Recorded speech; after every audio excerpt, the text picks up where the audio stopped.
Welcome to pharma nerd. आज जिस drug को हम डिस्कस करेंगे वो है मॉर्फिन। इससे पहले मैंने लोकल एनेस्थेटिक, जनरल एनेस्थेटिक्स और एनसेड्स के ऊपर और एनेस्थेटिक मेडिकेशन ड्यूरिंग एनेस्थीसिया के अंदर जो एनेस्थीसिया को देने के लिए जो मेडिसिन यूज होती हैं वो भी बनाई, और ये ओपियाइड एनाल्जेसिक की हम सीरीज की हमारी लास्ट वीडियो है। इसके अलावा आगे आने वाले दिनों में जो भी ओपियाइड से रिलेटेड ड्रग होगी, जैसे कि हम पालिएटिव केयर के अंदर ट्रामाडोल के ऊपर भी एक वीडियो बनाएंगे, तो उसको भी मैं इसी प्लेलिस्ट के अंदर ऐड कर दूंगा। आप उन सबको वीडियोस को देख सकते हैं। आज की चलिए शुरू करते हैं आज की वीडियो। मेरा नाम डॉक्टर मोहम्मद अल्हा मिराज है और ये मेरी कॉन्टैक्ट डिटेल्स हैं। ड्रग का जेनेरिक नेम मॉर्फिन, ये ड्रग का केमिकल नेम और केमिकल स्ट्रक्चर आपके सामने। Molecular formula C17H19NO3, molecular weight 285.34 gram पर mole. Drug category opioid analgesic. Description की बात की जाए तो मॉर्फिन जो है वो मेन अल्कोलॉइड है जो कि ओपियम से ही है, जिसे हम पॉपी प्लांट भी कहते हैं, उससे ड्राइव होता है। ये काफ़ी पोटेंट एनाल्जेसिक है और इसके लिमिटेड यूज, इसका नॉर्मली लिमिटेड यूज़ किया जाता है।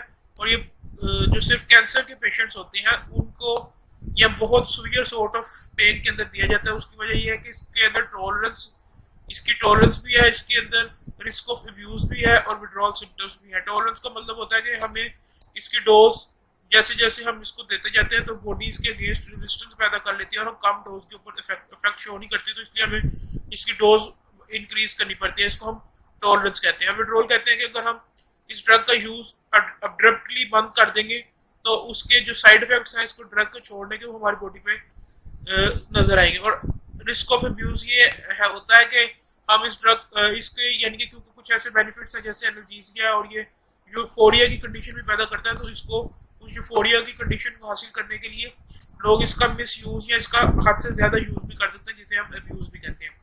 मॉर्फिन जो है वो भी रूटीन वाइज यूज होता है और ये जो है इसकी काफी सेमी सिंथेटिक फॉर्म्स भी हैं, जिसके अंदर कोडीन है, फेनिटाइल है, मेथाडोन है, हाइड्रोकोडोन है, हाइड्रोमोरफोन है, मेफिप्रिडीन है, ऑक्साकोडोन है। कोडीन के ऊपर इससे पहले मैंने वीडियो बनाई है, आप उस वीडियो को भी देख सकते हैं। और इसको एफडीए ने 1941 के अंदर अप्रूव किया था यूएसए के अंदर। और अगर हम इसकी स्ट्रेंथ की बात करें तो इसकी 15 mg, 30 mg, 60 mg, 100 mg और 200 mg की टैबलेट्स और कैप्सूल फॉर्म के अंदर अवेलेबल है। 10 mg पर ml और 15 mg पर ml के अंदर अवेलेबल है।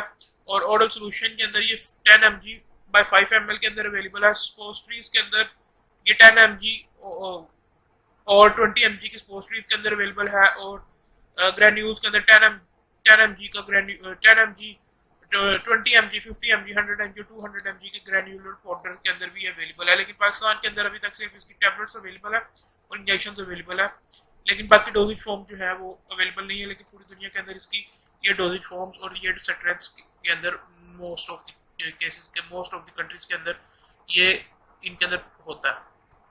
अब इसकी फार्माकोलॉजी की बात करें जाए तो जैसे मैंने आपको पहले बताया कि मॉर्फिन जो है वो ओपियाइड अल्कोलॉइड है, जिसको पेपावर सोमनिफेरम या पोपी प्लांट से भी हासिल किया जाता है, उसको सिंथेटिकली प्रोड्यूस किया जाता है। मॉर्फिन जो है ये स्पेसिफिक ओपियाइड रिसेप्टर्स होते हैं, जिसमें डेल्टा रिसेप्टर है, म्यू रिसेप्टर है, कापा रिसेप्टर। ये बुनियादी तौर पर 3 बेसिक रिसेप्टर्स हैं जो कि ओपियाइड रिसेप्टर्स होते हैं। इन तीनों के ऊपर बाइंड करता है और उसका जो कंट्रोल, ये हमारे ब्रेन के जो डिफरेंट फंक्शंस है उसको कंट्रोल करता है।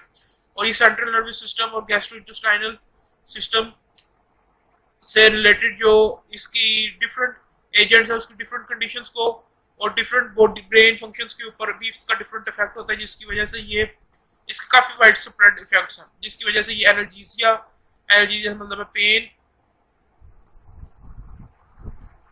और एनाल्जेसिया, एनोलेक्सिस यानी कि टेंशन को रिलीव करता है, euphoria, sedation, respiratory depression, gastrointestinal system smooth muscle contraction को भी कोज करवाता है।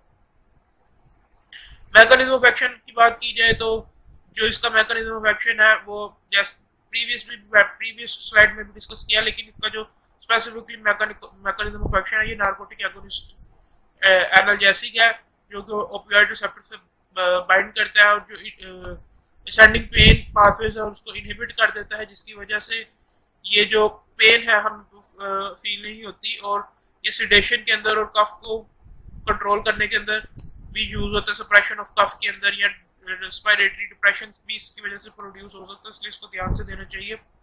और यही वजह है कि इसको मोस्ट ऑफ द टाइम जब इंजेक्शन फॉर्म में दिया जाता है तो नैलोक्सोन के साथ इसको मिक्स करके दिया जाता है। तो ये इस तरीके से ये अपनी एक्टिविटी शो करता है। अब इसकी बात करें एब्जॉर्प्शन की, तो ऑनसेट ऑफ एक्शन इसका जो पर ओरल है वो 15 to 30 मिनट्स है, और आईवी लेस देन 5 मिनट्स है। ड्यूरेशन ऑफ एक्शन जो इमीडिएट रिलीज किया वो 4 आवर्स है। पीक प्लाज्मा कंसंट्रेशन पर ओरल 16 लेस देन 16 मिनट्स, और एक्टेल में 20 to 60 मिनट्स, सबक्यूटेनियन में 50 to 90 मिनट्स, इंट्रामस्कुलर में 30 to 60 मिनट्स, और इंट्रावीनस के अंदर 20 मिनट्स। और इसकी जो पीक प्लाज्मा कंसंट्रेशन है वो 20 to 40 नैनोग्राम पर ml है पर ओरल रूट के अंदर।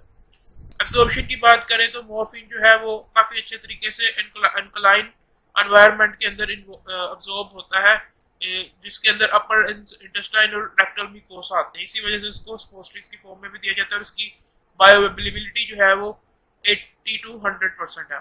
और इसका जो ओरल, अगर जब हम इसको ओरली लेते हैं तो इसका जो फर्स्ट पास इफेक्ट है, या जो फर्स्ट पास इसका जो मेटाबॉलिज्म है, जिसकी वजह से काफी सारे ड्रग्स जो है वो बॉडी के अंदर डिफरेंट मेटाबॉलिज्म से थ्रू गुजरते हैं। जब वो लिवर के अंदर आते हैं तो उसकी वजह से उसका जो इफेक्ट होता है, ये ड्रग की जो अमाउंट होती है वो कम हो जाती है, तो उसको फर्स्ट पास मेटाबॉलिज्म कहते हैं। ये जो ब्लड के अंदर आने से पहले जो उसका बॉडी के ऊपर लिवर के थ्रू मेटाबॉलिज्म होता है उसको, तो वो काफी ज्यादा है, जिसकी वजह से अगर ओरल डोज के अंदर इसको 6 टाइम्स हमें लार्जर डोज के अंदर देना पड़ेगा as compare to parenteral dose to achieve same effect. यानी कि अगर आप फॉर एग्जांपल 1 mg मॉर्फिन देंगे तो उसका वही इफेक्ट होगा जो आप 6 mg मॉर्फिन का इफेक्ट होगा बॉडी को जब हम इसको यूज करवाते हैं, क्योंकि इसका जो फर्स्ट पास मेटाबॉलिज्म है वो बहुत ज्यादा है। डिस्ट्रीब्यूशन की बात की जाए तो इंट्रावेनस रूट के थ्रू इसकी प्रोटीन बॉन्डिंग जो है वो आईवी अगर इसको दिया जाए तो 36% है। मेटाबॉलिज्म जो है वो लिवर के थ्रू होता है, और जैसा कि मैंने आपको पिछली स्लाइड में बताया कि इसका सिग्निफिकेंट फर्स्ट पास इफेक्ट है। और इसके जो मेटाबोलाइट्स हैं वो 6 ग्लूकोरोनाइड है, 3 डाइग्लूकोरोनाइड है, और 3 ग्लूकोरोनाइड है।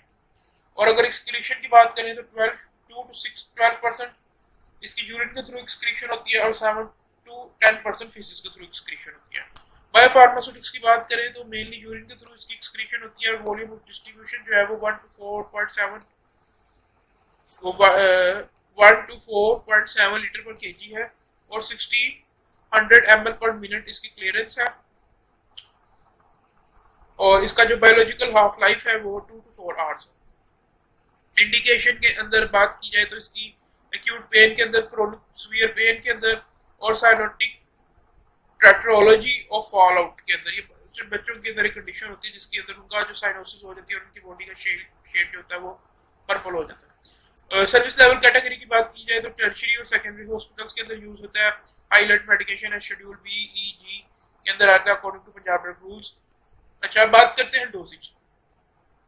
जो एक्यूट पेन है उसके अंदर ये जो इमीडिएट रिलीज टैबलेट है वो ओपियाइड लीफ, जो पेशेंट्स होते हैं जो ओपियाइड टॉलरेंट पेशेंट नहीं होते उनको ओपियाइड लीफ पेशेंट कहते हैं। उनमें 15 to 30 mg पर ओरल आफ्टर एवरी 4 आवर्स, और जो ओरल सोल्यूशन होती है वो 10 to 20 mg पर oral after every 4 hours depending upon the need, और स्पोस्टिस में 10 to 20 mg पर ओरल आफ्टर एवरी 4 आवर्स। जो पेरेंटल सोल्यूशन होती है इसमें सबक्यूटेनियस और इंट्रामस्कुलर जो सोल्यूशन इंजेक्शन होता है वो 5 to 10 mg after every 4 hours, और जो उसकी डोज रेंज है वो 5 to 20 mg तक हो सकती है। ये है इंट्रामस्कुलर और सबक्यूटेनियस के अंदर, यानी कि 5 to 10 mg आप दे सकते हैं आफ्टर एवरी 4 आवर्स। और जो आईवी है उसमें 2.5 to 5 mg after every 3 to 4 hours depending upon the need, और जो उसका इन्फ्यूजन का टाइम पीरियड होगा वो 4 to 5 मिनट होगा, और जो डोज रेंज होगी वो 4 to 10 mg होगी। जो प्रिजर्वेटिव फ्री पेरेंटल सॉल्यूशंस होते हैं, यानी कि जो एपिड्यूरल या इंट्राथीकल इंजेक्शंस दिए जाते हैं, उस केस के अंदर इसकी जो सिंगल डोज होगी वो 5 to 10 mg वंस डेली होगी इन लंबर रीजन। और अगर कंटीन्यूअस इन्फ्यूजन देनी हो तो 2 to 4 mg IV इन्फ्यूज किया जाएगा ओवर 24 आवर्स। इंट्राथीकल की बात करें जो सिंगल जिसकी डोज है ओपियाइड नीव पेशेंट्स के अंदर वो 0.1 to 0.3 mg सिंगल डोज होगी प्लस इन्फ्यूजन ऑफ नैलेक्सोन। नैलेक्सोन जो है वो इसका एंटीडोट होता है ओपियाइड्स का। और इसकी जो डोज रेंज होगी जो कि मैन्युफैक्चरर की तरफ से दी जाती है और वो most of the time 0.2 to 1 mg per day होती है। और अगर इसको अगर हमें इंजेक्शन को रिपीट करना चाहिए तो हम अल्टरनेट रूट यूज करेंगे पेन को क्योर करने के लिए विद इन 24 आवर्स। और अगर हम इसकी जो कॉन्टिन्यूस इन्फ्यूजन देना चाहते हैं तो वो 0.2 to 1 mg on lumbar region over 24 hours. और ओपियाइड टॉलरेंट में 1 to 10 mg over 24 hours और micro infusion in lumbar region not exceed 20 mg over 24 hours। Extended release liposomal injection जो होते हैं जो कि सिजेरियन के बाद नॉर्मली दिए जाते हैं तो उसके अंदर 10 mg as a single number epidural injection after umbilical cord is clamp. और मेजर ऑर्थोपेडिक सर्जरी के अंदर जो लोअर एक्सट्रीमिटीज की होती है यानी कि हमारी टांगों वगैरह की तो उसमें 10 to 15 mg as a single number epidural injection before procedure. और लोअर एब्डोमिनल और पेल्विक सर्जरी जो होती है उसके अंदर जो 10 to 15 mg single dose of epidural injection before procedure में बेनिफिट फ्रॉम 20 mg डोज। जो सीवियर और क्रोनिक सीवियर पेन्स होती हैं उसके अंदर एक्सटेंडेड रिलीज टैबलेट दी जाती है। जो ओपियोइड नीव पेशेंट होता है उसमें उसके अंदर शुरू में हम उसको 15 mg पर ओरल फॉर 8 to 12 आवर्स के लिए देते हैं। इनके हर 8 से 12 घंटे के बाद दिन में 2 बार भी दे सकते हैं और 3 बार भी दे सकते हैं। तो use of higher starting dose in patients who are not opioid tolerant में कॉज फीटल रेस्पिरेटरी डिप्रेशन। अगर कोई पेशेंट ओपियाइड टॉलरेंट नहीं है, ओपियाइड टॉलरेंट क्या होते हैं इनकी डेफिनेशन क्या है मैं भी आपको बताता हूँ। तो उस केस के अंदर ये इनको रेस्पिरेटरी डिप्रेशन भी कॉज कर सकता है। और जो ओपियाइड टॉलरेंट पेशेंट होते हैं dose depends on daily dose of previous opioid analgesic individualisation required for the conversion. इसके स्पेसिफिक फार्मूलाज होते हैं जिसके थ्रू ये ओपियाइड टॉलरेंट को जो डोज दी जाती है उसकी कन्वर्जन करते हैं। और जो टैबलेट है वो उसको एज अ होल सोलो करना होगा, उसे ब्रोक नहीं करना, उसे च्यू नहीं करना, उसे डिसोल्व नहीं करना, उसे क्रश नहीं करना। क्योंकि मॉर्फिन जो है अगर उसको एक्सटेंडेड रिलीज टैबलेट को अचानक से दे दिया जाए या ज्यादा मोड में दे दिया जाए तो वो उसका ब्रेकडाउन से या च्यू करने से या डिसोल्व करने से क्योंकि मॉर्फिन की अमाउंट ज्यादा होती है इस वजह से वो रेस्पिरेटरी डिप्रेशन और डेथ कॉज कर सकता है। उसके बाद एक्सटेंडेड रिलीज टैबलेट के बारे में जो है वो ये जो ओपियाइड नीव पेशेंट्स होती हैं not indicated for the use as initial opioid analgesic initiate with ये intermediate release formulation then extended release capsules. तो जो ओपियाइड नीव पेशेंट्स होते हैं उसके अंदर इमीडिएट रिलीज फॉर्मुलेशन पहले यूज करेंगे उसके बाद एक्सटेंडेड रिलीज जो कैप्सूल्स हैं वो यूज करेंगे। और जो नॉन ओपियाइड टॉलरेंट पेशेंट होते हैं 30 mg पर ओरल पर एवरी डे।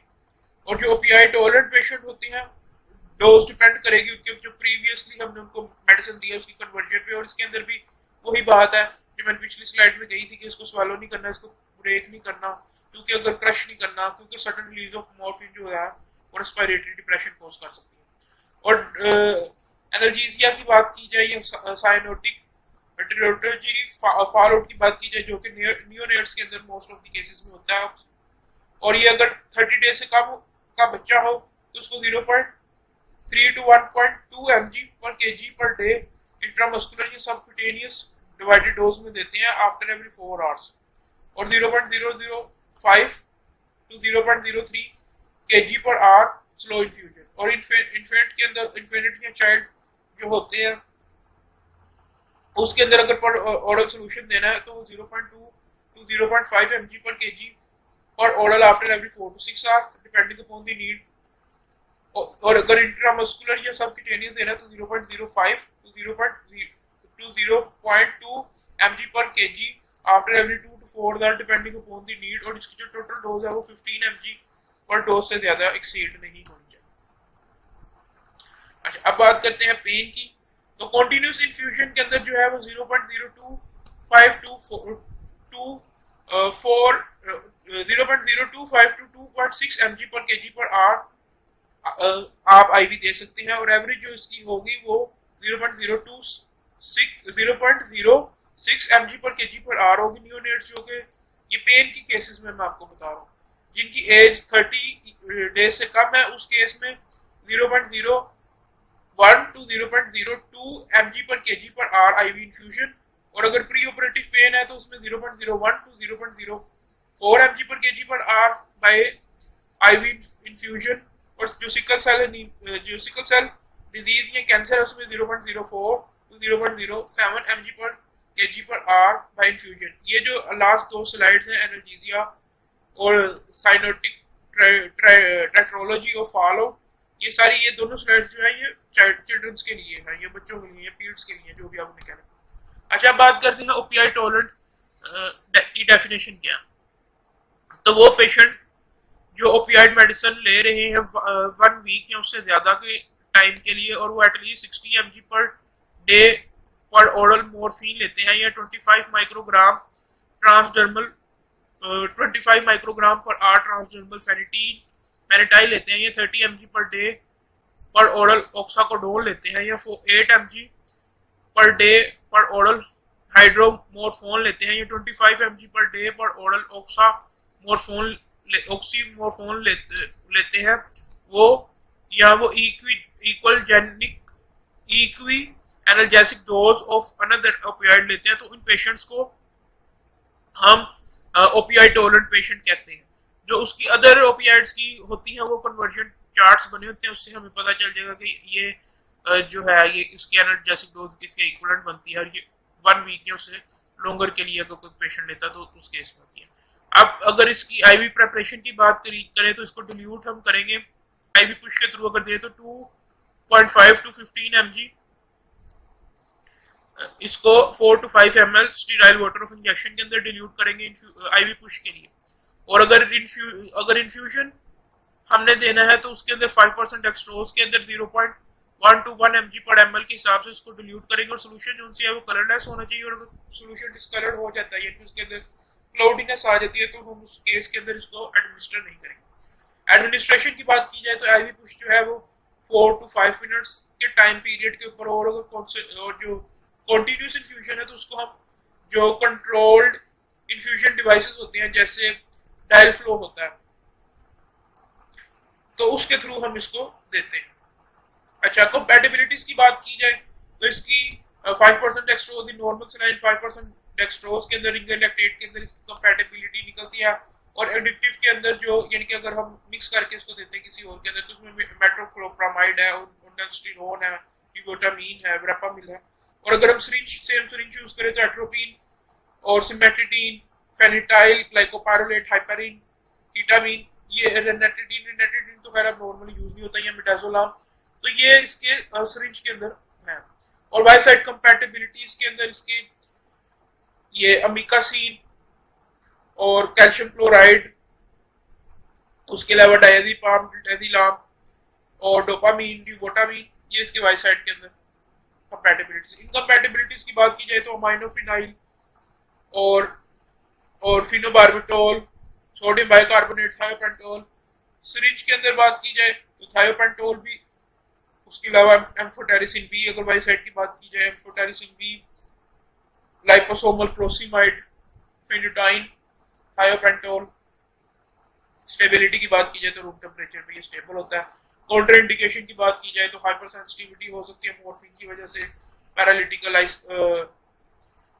इलियस भी इसकी काउंटर इंडिकेशन है, toxin mediated diarrhoea, respiratory depression, और जो मोनोअमीन ऑक्सीडेज इनहिबिटर्स हैं MAOI, वो उस केसेस के अंदर भी इसकी जो है वो ये होती है काउंटर इंडिकेशन। और GI ऑब्स्ट्रक्शन भी होती है एक्सटेंडेड रिलीज के अंदर, हाइपर कार्बीमिया भी होता है, कार्बन डाइऑक्साइड जो है वो अगर बॉडी के अंदर बहुत ज्यादा हो जाए।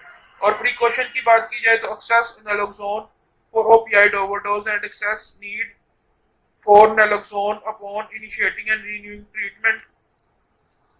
ये आपको देखना होगा कि आप उसके अलावा use with caution in patients with hypersensitivity reaction और other phenanthrene derivative opioid agonist used with caution in patients with adrenal insufficiency including Addison disease, used with caution in patients with biliary duct dysfunction including acute pancreatitis।